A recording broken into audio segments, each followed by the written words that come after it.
Hello guys, जैसा कि मैंने इसके पहले जो पेपर आपको प्रोवाइड कराया था अंग्रेजी का, तो 100% ओरिजिनल पेपर आप लोगों को मिला हुआ था। उसी को देखते हुए आप लोगों ने बहुत ज़्यादा कमेंट किए। सो फाइनली कक्षा 11 में अर्थशास्त्र का एक क्वेश्चन पेपर वायरल हुआ है अभी।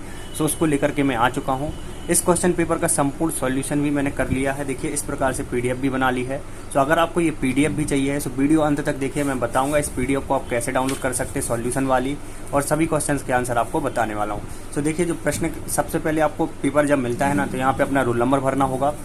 23 प्रश्नों की संख्या रहने वाली है, पूर्णांक 80 रहने वाले हैं, समय 3 घंटे का मिलेगा। कुछ दिशा निर्देश रहेंगे जो कि आपको ये सारे रीड करने पड़ेंगे, देख लीजिए। और इस प्रकार से आपका ये फर्स्ट पेज रहने वाला है। चलिए अब मैं आपको आगे दिखा देता हूँ किस प्रकार से आपके क्वेश्चन आने वाले हैं। तो देखिए, जो पहला क्वेश्चन आपका रहने वाला है, सही विकल्प आपको चुन करके लिखने होंगे। सही विकल्प में देखिए क्या पूछा गया है, मध्यिका सदैव होती है। तो देखिए, मध्यिका सदैव कैसी होती है, समांतर तथा बहुलक के बीच में, या फिर समांतर माध्य तथा बहुलक के प्रारंभ में, समांतर माध्य तथा बहुलक के अंत में, या फिर इनमें से कोई नहीं। तो देखिए, इनमें से कोई नहीं एकदम करेक्ट आंसर आपका हो जाएगा इसमें।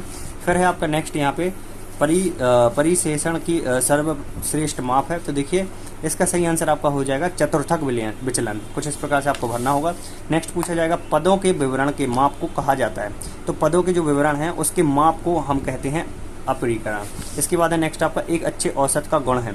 तो एक अच्छा औसत है जो, देखिए, वो सरल भी होता है, स्पष्ट व यहाँ पे परिभाषित भी होता है, तथा निरपेक्ष संख्या के जैसा भी होता है। तो यहाँ पे सभी आ जाएगा।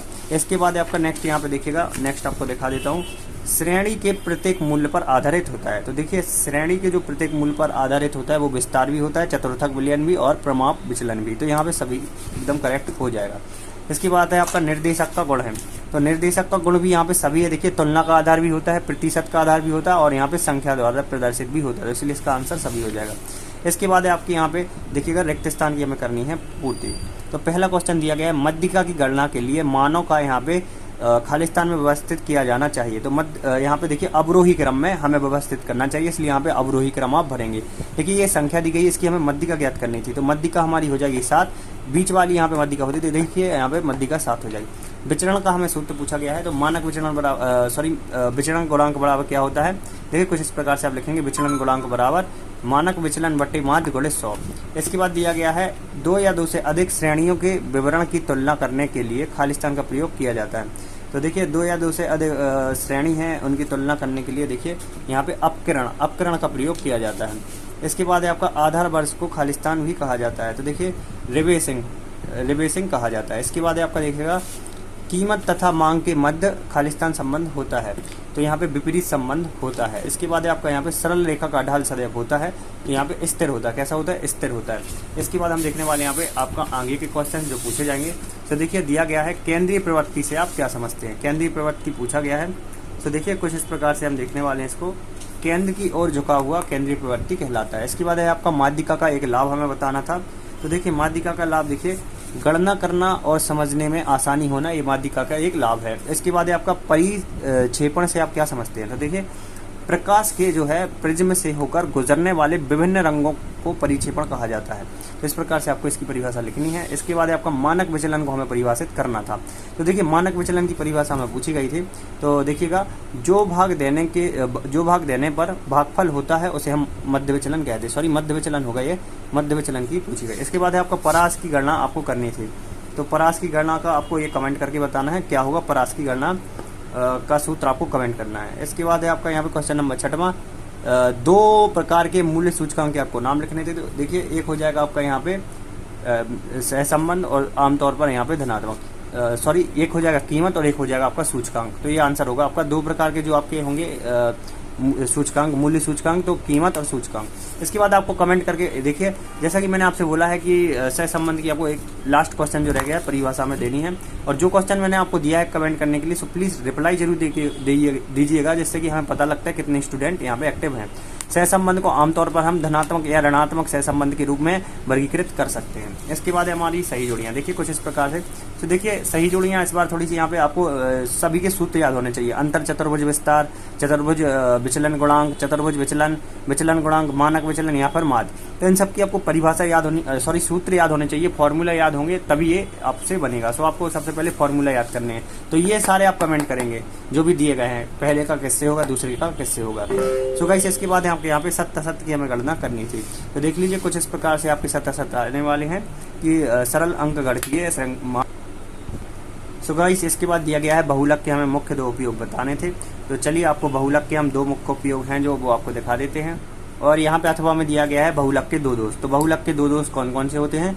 बहुलक के चरम मानों को कोई महत्व नहीं दिया जाता है, बहुलक ज्ञात करना अस्पष्ट तथा अनिश्चित होता है। तो ये बहुलक के दो दोष हैं जो आपको बताने थे, उपयोग मैंने नहीं बताए। समांतर माध्य की विशेषता बतानी थी और बहुलक और माध्यिका के बीच प्रमुख अंतर बताने थे। तो चलिए हम यहाँ पे देख लेते हैं समांतर माध्य की दो विशेषताएं। देखिए दो संख्याओं a तथा b के मध्य अगर हमें समांतर माध्य ज्ञात करना है तो इनके औसत मतलब इन दोनों की संख्याओं को जोड़ करके जितनी भी संख्या है उनका भाग दे करके हमें रूप में व्यक्त करना पड़ता है। तो ये औसत होता है। तो आप देख लीजिए आंकड़ों का योग बटे आंकड़ों की संख्या। तो आंकड़े हैं हमारे 2 और बटे आंकड़ों की संख्या है 2। तो इसलिए से हम a धन b अपॉन 2 के रूप में व्यक्त कर सकते हैं। इसके बाद आपका देखिएगा समांतर माध्य जो पूछा गया था। देखिए यहाँ पे हमने क्या देखा है, यहाँ पे समांतर माध्य देखा था, समांतर माध्य की दो विशेषताएं। तो दूसरी विशेषता क्या है, समांतर माध्य से के लिए हमें सभी पदों का विचलनों का योग हमें शून्य होता है, अर्थात मतलब sigma D X is equal to 0। तो ये आपको बताना था। इसके बाद देखिएगा प्रमाप विचलन को हमें परिभाषित करना था क्वेश्चन नंबर 8 में। तो चलिए आपको दिखा देते प्रमाप विचलन की परिभाषा। देखिए इसे सुनरो के माप वैज्ञानिक द्वारा यहाँ पे अपकृत एक आदर्श और वैज्ञानिक आप सबल पीय माप है। इस माप का सुझाव उन्होंने 1893 में कार्ल प्रियन द्वारा दिया गया था। परिभाषा का यहाँ पे विचलन अर्थात यह परिभाषा आपको देखनी है। देखिए सही से आपको समझ लेना है, आपको अच्छे से अपनी ये परिभाषा लिखनी होगी। फिर इसके बाद देखिएगा यहाँ पे चतुर्थक विलयन का हमें अर्थ बताना है।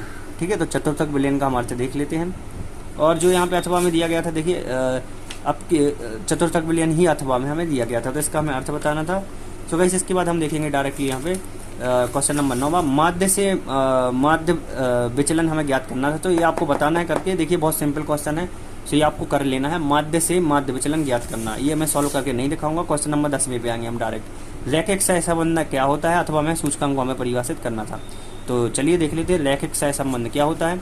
देखिए कुछ इस प्रकार से आप करेंगे। एक रैखिक सहसंबंध एक सांख्यिकी शब्द है जिसका उपयोग दो चर के बीच एक सीधी रेखा के संबंध का वर्णन करने के लिए किया जाता है। रैखिक संबंध या एक ग्राफिक प्रारूप व्यक्त किया जा सकता है जहां चर और निरंतर एक सीधी रेखा के माध्यम से यहाँ गणितीय प्रारूप जुड़े होते हैं। जहां स्वतंत्र चर को गुणांक द्वारा यहाँ पे किया जाता है, एक निरंतर द्वारा इसको जोड़ा जा सकता है, अस्थिर चर को हम निर्धारित कर सकते हैं। तो गाइस चलिए अब मैं डायरेक्टली, अब वीडियो हो रही है थोड़ी सी लंबी, तो डायरेक्टली सभी क्वेश्चंस मैं आपको दिखा देता हूँ। नेक्स्ट पार्ट में इसके आगे के सभी क्वेश्चंस के आंसर मैं बता दूंगा। देखिए 10वां आपका रहेगा, सॉरी यहाँ पे 10वां का अथवा रहेगा सूचकांक को हमें परिभाषित करना था। देखिए 11वां रहेगा पूर्ण संबंध सहसंबंध के परिणाम की हमें व्याख्या करनी थी, अथवा में सहसंबंध मापने की विधियों के नाम बताने थे।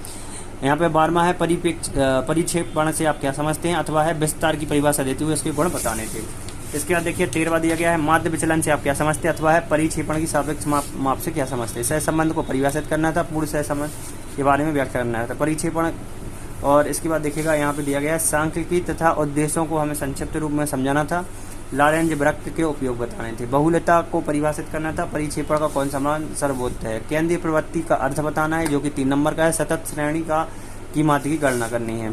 19वां देख लीजिए यहाँ पे केंद्रीय किसी बारंबारता को समझने में हमें ये दिया गया टिप्पणी लिखनी थी, और अथवा है यह 10 मानों का योग यहाँ पे 100 है तो उसकी वर्गों का योग 1090 है, तो विचलन हमें ज्ञात करना था। देखिए फिर इसके बाद मैं आपको आगे दिखा देता हूँ किस प्रकार से आपके क्वेश्चन से रहने वाले हैं।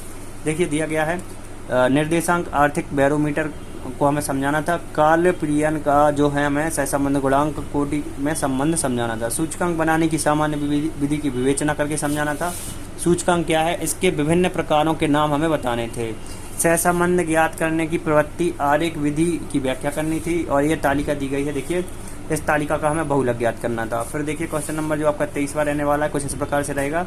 यहाँ पे आंकड़ों का हमें सूचकांक फिर मूल्य सूचकांक ज्ञात करना था, अथवा में दिया गया सहसंबंध गुणांक को हमें परिकलित करना था।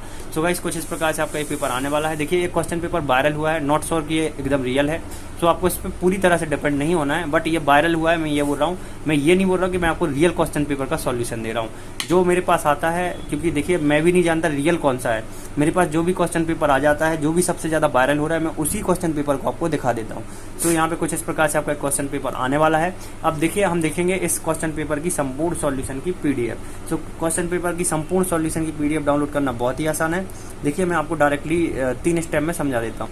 अब चूंकि बहुत से विद्यार्थी ऐसे हैं जो सिर्फ पीडीएफ के माध्यम से पढ़ना चाहते हैं, यूट्यूब के माध्यम से नहीं पढ़ना चाहते, तो बहुत ही आसान तरीका है। सबसे पहले आपको गूगल पे जाना है, लिखना है studynotespj.com, फिर लिखना है आपको 12th, देखिए ध्यान से देखिएगा यहाँ पे, सॉरी 11th का है अपना, तो 11th इकोनॉमिक्स पेपर, कुछ इस प्रकार से आप लिखेंगे इकोनॉमिक्स पेपर। देखिए studynotespj.com 11th इकोनॉमिक्स पेपर, कुछ इस प्रकार से आपको ये लिखना होगा। जैसे ही आप लिखते हैं, सर्च करेंगे आप, सर्च करने के बाद देखिए नीचे आएंगे आप, यहाँ पे देखिए दिया गया है MP बोर्ड, इस पर आपको करना है क्लिक। इस पर जैसे ही आप क्लिक करेंगे, देखिएगा अभी मैं आपको दिखा देता हूँ किस प्रकार से आपको इस पेपर को डाउनलोड कर। देखिए कुछ इस प्रकार से दिया गया है, एक विंडो आएगी, इस पर आपको क्लिक करना है, जिससे कि आपका यहाँ पे जब आप इस पर क्लिक करेंगे तो आपका यहाँ पे ये जो लिंक है वो एक्टिव हो जाएगी। और यहाँ पे हाँ करना है। देखिए अगर पोस्ट पसंद आई है, पूछा गया तो हाँ कर देना है, और एक बार ऐड पे क्लिक कर देना है। कुछ इस प्रकार से ऐड आएगी, इसको क्लोज कर देना है, फिर नीचे जाना है आपको कुछ इस प्रकार से, और यहाँ पे देखिए संपूर्ण दिया गया कैसे आप पीडीएफ को डाउनलोड कर सकते हो। तो देखिए सॉल्यूशन की पीडीएफ डाउनलोड करने के लिए आपको लिए यहाँ पे लिंक एक्टिव होगी। लिंक कैसे एक्टिव होगी, जब आप 1-2 बार इस ऐड पे क्लिक कर देंगे तो यहाँ पे ऑटोमेटिकली लिंक आ जाएगी। लिंक आपकी जैसी आएगी तो आप डाउनलोड कर सकेंगे।